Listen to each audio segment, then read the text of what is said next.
পারবে না, পারবে না। আমি জানি অপু পারবে না, তুই দেখে নিস মেজদা ভাই, পারবে না অপু। আরে বাবা, তুই এত উত্তেজিত হচ্ছিস কেন ভাই আমার? দাঁড়া না, দেখ না, ওই সুপর্ণা বা মেজ বৌদিকে কাউকে একটা পাঠিয়ে দেবো, ওরা সুযোগ বুঝে ঠিক অপুকে হেল্প করে দেবো, সব পারবে অপু, দেখ। আরে কি করে হেল্প করবে তুই, এটা বল দেখি আমাকে। ওখানে তো মেজ বৌদি ঠায় দাঁড়িয়ে আছে। আচ্ছা দাঁড়া, আমি ওখান থেকে পুচু সোনাকে সরানোর একটা ফোন দিয়ে আসছি। দাঁড়া, তোর ফোন দিতে পা দেওয়ার জন্য মেজ বৌদি যেন বসে আছে, পারবি না তুই সরাতে। আরে দেখ না, আমি বোকা হতে পারি, কিন্তু আমার পুচু সোনা খুব লোভী। আর এই লোভী মানুষগুলো না কোনো কোনো সময় এই লোভের ফাঁদে পা দিয়ে একটা বোকা হয়ে যায়। তুই কি করবি বলতো মেজদা ভাই, কি করবি তুই? আরে দেখি না কি করি, পুচু সোনাকে এই শাড়ি গয়নার লোভ দেখাবো, তারপর তার থেকে শরীরটি চলে যাবো। শাড়ি গয়নার লোভ দেখাবি? হ্যাঁ। এই মেজদা ভাই, তুই কি সত্যি সত্যি মেজ বৌদির জন্য শাড়ি গয়না এসব কিনে এনেছিস নাকি? সব কি সবসময় কিনে আনতে হয় নাকি? আজ আমি প্রমাণ করে দেবো যে আমি কত বড় চালাক, হ্যাঁ, আর আমি কত বড় অভিনেতা।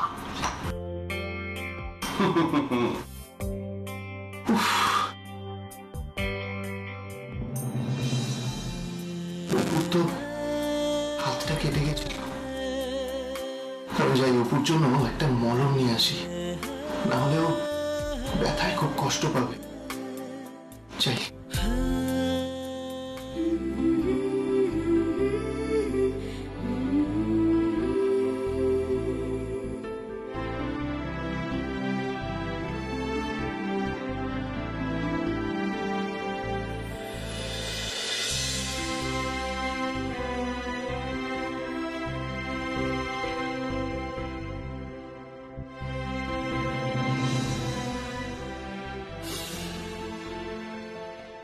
হাসছো কেন গো মেজ বৌদি? না না, এমনি। আসলে এরকম ভাবে হাওয়ায় আলু সেদ্ধ হতে তো কখনো দেখিনি, তাই। এই অপু, এতে জল দাও, জল না দিলে আলু সেদ্ধ হবে না।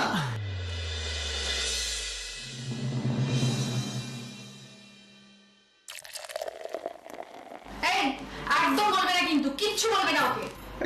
এতে বলা বলি কি আছে, এতে জল ছাড়া আলু সেদ্ধ হয় না তো সবাই জানি। হ্যাঁ তাই তো, আমার না সব কেমন যেন গুলিয়ে যাচ্ছে মেজদা ভাই। না না, শোনো, শান্ত মাথায় কাজ করো, দেখবে সব হয়ে যাবে। আর এই রান্না করাটাও একটা শিল্প, জানো তো, সেই আমাদের নাটকের মতন, মানে ভালোবেসে যদি করতে পারো তাহলেই সব হয়ে যাবে। আমি তো ভালোবেসেই কাজটা করতে চাই মেজদা ভাই। ভালোবাসার যা নমুনা দেখছি, তাতে রাত 9টা বাজার আগেই ভালোবাসার জানালা দিয়ে পালিয়ে যাবে। হ্যাঁ, যেমন আমাদের ভালোবাসা জানলা দিয়ে পালিয়ে গেছি। কি? কিছু না, কিছু না, আসলে তোমার আমার তো মানে খুব দীর্ঘ আর খুব গভীর প্রেম আর কি। হ্যাঁ, প্রেম মাই ফুট। ফুট না গো, ফাট। আজকাল তো সবই ফাটে চলে, মানে কে কার বউকে কত দামি শাড়ি দিল আর কে কার বউকে কত দামি গয়না দিল, এই তো। এই একদম কথা বলবে না, চুপ করে থাকবে। এসবে তুমি কি বোঝো? হ্যাঁ, কি বোঝো? জীবনে কোনোদিন আমার জন্য কিছু কিনে দিয়েছো? হ্যাঁ, এনেছি তো। কি এনেছো? গয়না, গয়না। গয়না? তুমি আমার জন্য গয়না এনেছো? না তো, তোমার যদি পছন্দ না হয় তাহলে আনবো না। কি বলছোটা কি? একবার বলছো এনেছো, আবার বলছো আনবে না। আরে বাবা, ব্যাপারটা হচ্ছে এখন আনা না আনার মাঝামাঝিতে রয়েছে, বুঝেছো? মানে? বাবা, আগে দেখবে তারপরে তো বুঝবে। আমি তোমার কোনো কথাই বিশ্বাস করি না। আচ্ছা, তুমি টাকা পেলে কোত্থেকে বলো তো? রোজগার তো করো না।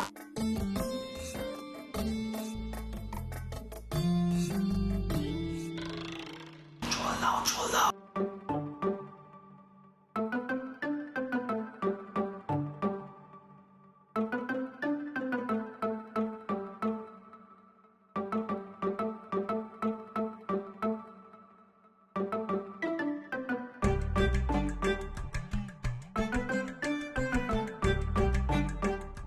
কথা কি সবার সামনে বলা যায়? হ্যাঁ, মা তো জানতে পারলে একদম ভেস্তে দেবে। আর এত বড় একটা অভিনেতা আমি, আমি কি টাকা জমাতে পারি না? হ্যাঁ, শোনো, মা জেনে যাওয়ার আগে তাড়াতাড়ি চলো।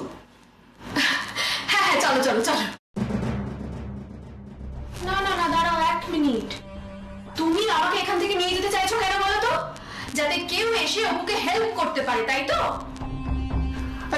আর তুমি কি পাগল? হ্যাঁ, মানে কে অপুকে সাহায্য করবে? সবাই তো মা মাসিমণির ভয়ে ঘরে বসে আছে, আর ও যেভাবে ছড়াচ্ছে তাতে কেউ সাহায্য করেও কিছু হবে না। চলো। ঠিক বলেছো, ঠিক হয়েছে। এই শোনো, তুমি কি যাবে গয়না দেখতে নাকি বাদ? আমি তোকে মানা করছি। না না না, চলো চলো।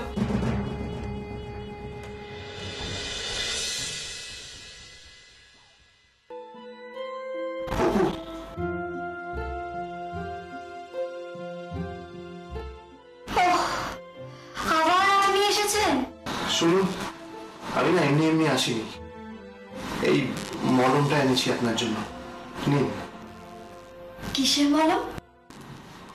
অপু, আপনি ভুলে গেলেও আমি ভুলিনি, আপনার হাতটা কেটে গেছে, নিন এই মলমটা লাগিয়ে নিন, নিন।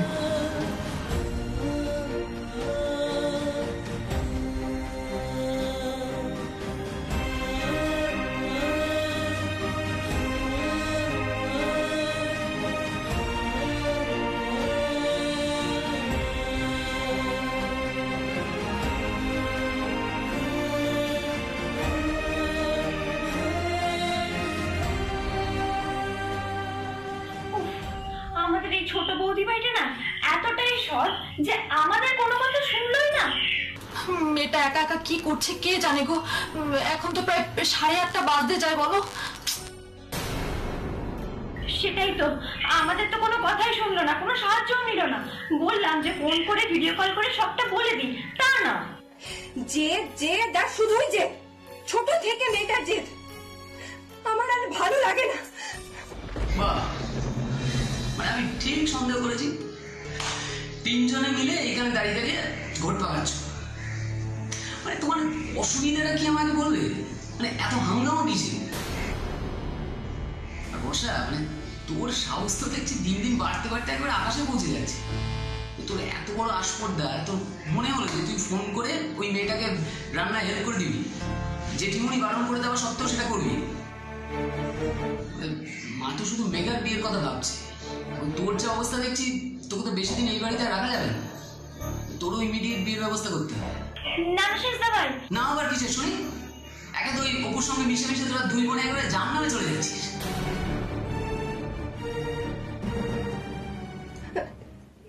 এভাবে কেন বলছেন আপনি? এতে অপুর কি দোষ বলুন তো? অপুর বিয়ের আগে থেকেই তো মেঘা রাহুলের সাথে সম্পর্কে জড়িয়ে পড়েছিল। এতে তো অপুর কোনো দোষ নেই। সালিশি করছো তুমি? বেহায়া বেয়াদব বোনের হয়ে সালিশি করছো? ওটা বুঝিয়ে দেবো সালিশি করা তোমার। একে তোমাদের পরিবারের জন্য আমার প্রত্যেকটা মুহূর্তে মাথা হেঁট হয়ে যাচ্ছে। সেজু ঠাকুরপো, এত মাথা গরম করো না, একটু শান্ত হও না গো। না পরবর্তী শান্ত হতে পারছি না, খিদে না পেটের ভেতরে আগুন চলে যাচ্ছে। ও, তাহলে একটু বিস্কুট, একটু কেক দিয়ে তোমাকে খেতে। না গো, শুকনো কেক বিস্কুট খেতে আমার ইচ্ছে করছে না। মানে মা যে কি করে এরকম একটা ফালতু ফ্যামিলির সঙ্গে আমার জীবনটাকে জুড়ে দিল না। আমার প্রত্যেকটা মুহূর্তে আমার জীবনটা একবার হেল হয়ে গেল। আর সেজু ঠাকুরপো, অমন করে কেন বলছো গো? সুপর্ণার বাড়ির লোক তো খুব ভালো গো, ওরা তো খারাপ লোক নয়, বলো। বাবা বৌদি, তুমি তো মানে তোমার তো ইদানিং দেখছি খুব মুখে বড় বড় গুলি ফুটেছে। তুমি বলবে তুমি একটু কার ট্রেনিং এ আছো? মানে ওই এচুরের কাকা অপুর ট্রেনিং এ? তুমি না শুধুমাত্র এই মুহূর্তে নিজের চাকাটুকুতে তেল দাও, আমাকে নিয়ে তোমার এত ভাবতে হবে না। দোহাই আপনার, আপনি অন্তত বর্দি ভাইয়ের সাথে এইভাবে কথা বলবেন না। বর্দি ভাই সম্পর্কেও আমাদের থেকে অনেক বড়, আমাদের গুরুজন। আপনি আমাকে যা মনে হয় বলুন। আমি একটা কথা বলে দিচ্ছি, আজকে তোমার এই অকর্মণ্য বোনের জন্য যদি আমাকে সারাটা রাত না খেয়ে থাকতে হয় না, তাহলে তোমার বোনের কি হবে আমি জানি না, ওটা মা বুঝে নেবে। তোমার কিন্তু আজকের রাতটা এই বাড়িতে শেষ রাত হয়ে যাবে।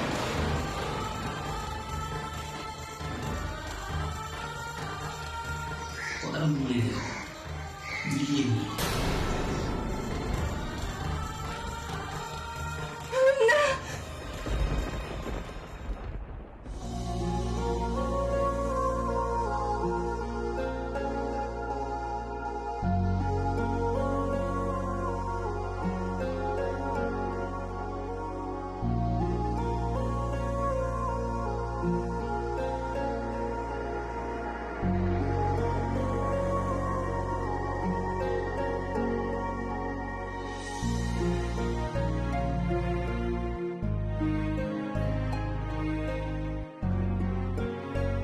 পারছি না, কিছুই তো পারছি না।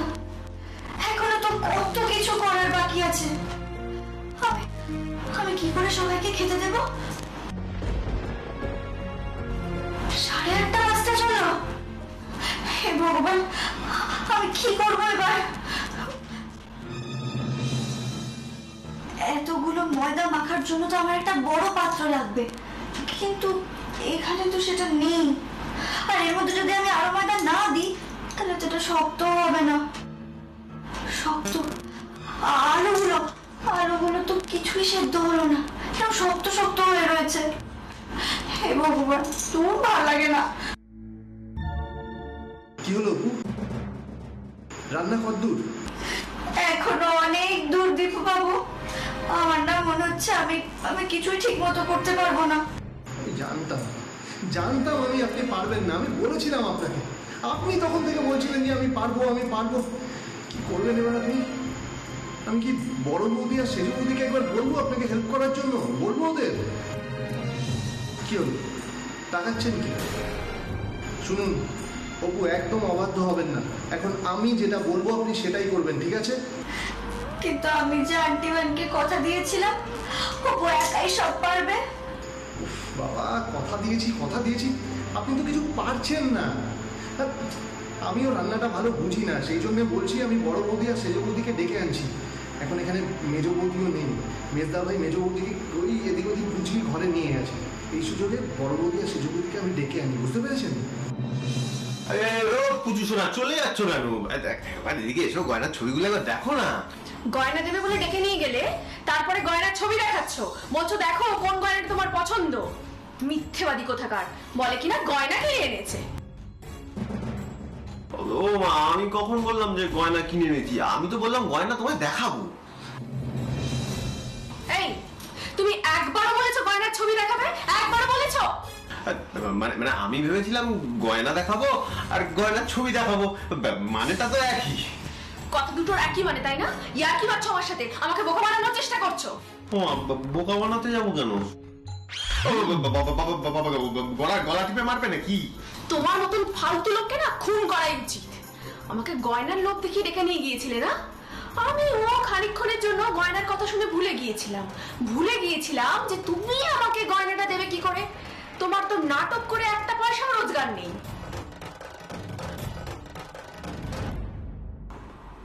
আরে বাবা, আগে তো গয়নার ছবিটা বেছে দেবে, তারপরে তো আমি তোমার জন্য গয়না নিয়ে আসবো, তাই না? চুপ! মিটমিটে শয়তান একটা। টাকা পয়সা রোজগার করার মুরত নেই, বড় বড় কথা। মুরদ নেই মানেটা কি? টাকা জোগাড় না করতে পারলে তোমার বাবার কাছ থেকে টাকা চেয়ে আনবো।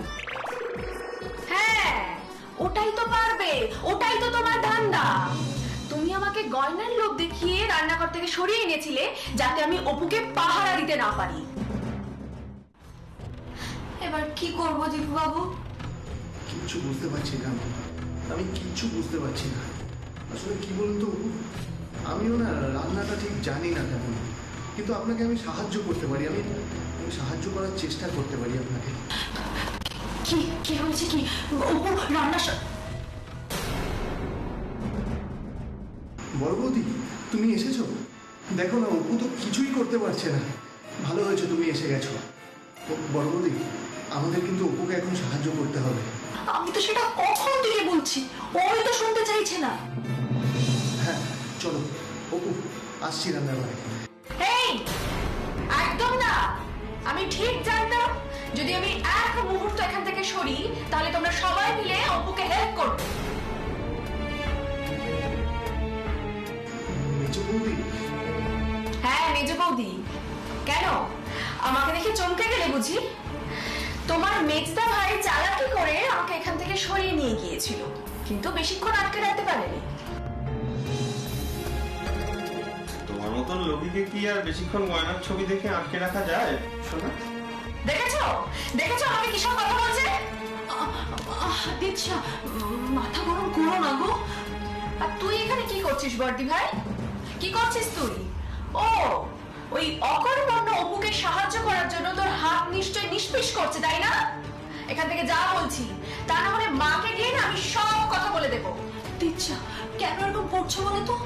ও তো ছোট, ও কি ঘর কন্যার কাজ পারে বলো? আমাকে একটু সাহায্য করতে দাও না গো। একদম না, তুই যা এখান থেকে। তা না হলে মার কাছে গিয়ে তোর নামে এমন সব কথা বানিয়ে বানিয়ে বলবো না, ওই অপুর সঙ্গে তোকেও মা ঘর থেকে ঘাড় ধাক্কা দিয়ে বার করে দেবে।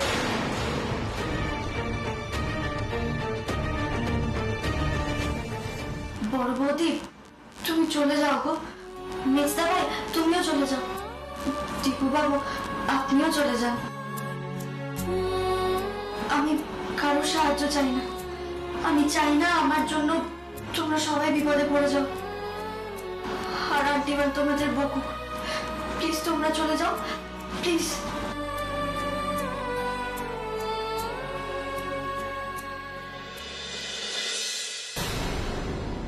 কি হলো অপু, কেমন নাকানি চোপানি খাচ্ছ? কেমন মজা বলো? নাকানি চোবানি কেন খাবো মেজ বৌদি? আমি তো চেষ্টা করছি, বলো। হ্যাঁ, দেখতে পাচ্ছি তোমার চেষ্টার কি নমুনা। খুব ব্ল্যাকমেল করেছিলে আমাকে, তাই না? আমি তোমায় কখন ব্ল্যাকমেল করলাম মেজ বৌদি? কেন মনে নেই?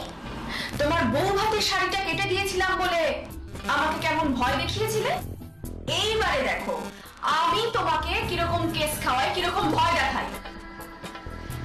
ভয় দেখিয়ে লাভ নেই গো মেজ বৌদি। আমি কিন্তু তোমার নামটা কাউকে বলে দিইনি, আর কোনোদিনও বলবো না। কিন্তু তুমি ওই যে আমার কেস নাকি খাওয়াবে বলছো, সে তুমি আমায় যতই কেস টেস খাওয়াও না কেন মেজ বৌদি, যতই আমার নাম বলে দাও না কেন, আমি কিন্তু তোমার নামটা কোনোদিনই কারোর সামনে বলবো না। কেন জানো তো? কারণ এটাই হলো আমার আর তোমার মধ্যে পার্থক্য। আমাদের শিক্ষার পার্থক্য, রুচির পার্থক্য, মানসিকতার পার্থক্য, মনুষ্যত্বের পার্থক্য। অপু, খুব বড় বড় কথা বলো, তাই না? দাঁড়াও, তোমার মজা দেখাচ্ছি আজ আমি।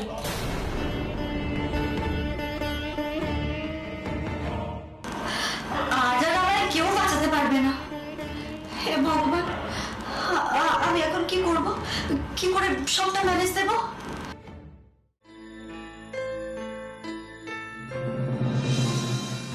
নটা বাসে চললো, এখনো লুচি আর আলুর দমের কোনো গন্ধ তো পেলাম না। এতক্ষণে তো লুচির গন্ধে একদম বাড়ি মমো করা উচিত।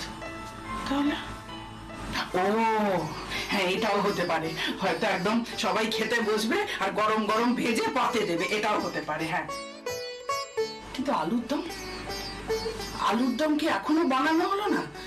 আলুর দমে মশলা কষলে তো গন্ধ পাবো, সেও তো পেলাম না। তাহলে কি মেয়েটা পারছে না?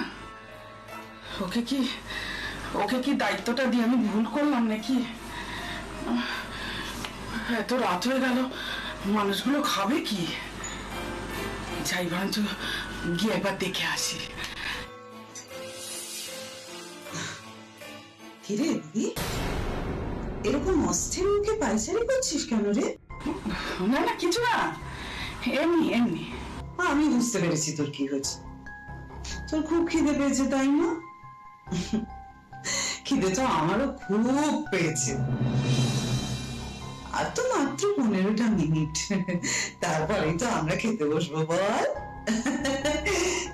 দেখ না, খেতে বসবো বলে আমি বেশ করে সাবান দিয়ে হাত ধুয়ে এলাম, হাতে স্যানিটাইজার রেখে এলাম, খাবো বলে। আরে তোর বুঝি খুব খিদে পেয়ে গেছে জুটিয়ে? খিদে তো সবারই পেয়েছিল, বিশেষ করে তোর ছোট বৌমার হাতের রান্না করা লুচি আর আলুর দমের গন্ধ পেয়ে খিদে তো আরো বেড়ে গেছে রে দিদি। গন্ধ? হ্যাঁ, তুই গন্ধ পাচ্ছিস? হ্যাঁ পাচ্ছি তো। কেন তুই গন্ধ পাচ্ছিস না? আমি তো বেশ ঘিয়ে ভাজা লুচি আর কষা কষা আলুর দমের গন্ধ পাচ্ছি রে দিদি। এই করে আমি তো কোনো গন্ধ পাচ্ছি না। কেন মা, গোবরের গন্ধও পাচ্ছেন না বুঝি? মানে? না আসলে অপু তো রান্নাঘরটাকে একেবারে খাটাল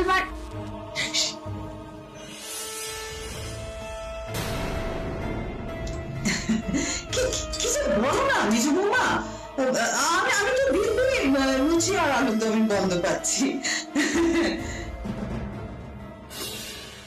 কিন্তু মেজমা আমি তো কোনো গন্ধ পাচ্ছি না জ্যোতি, আরে কোনো গন্ধ পাচ্ছি না তো। আরে তাহলে কি আমার সর্দি টর্দি লাগলো? আচ্ছা আমার কথা বিশ্বাস না হলে তুই নিজে গিয়ে দেখ না তোর ছোট বৌমা ঠিক কি কি রান্না করছে, কেমন করে রান্না করছে, নিজে গিয়ে দেখ। এখন গিয়ে দেখবো? আর ওকে তো 9টা পর্যন্ত সময় দিয়েছি, 9টা বাজুক তারপর না হয় গিয়ে দেখবো।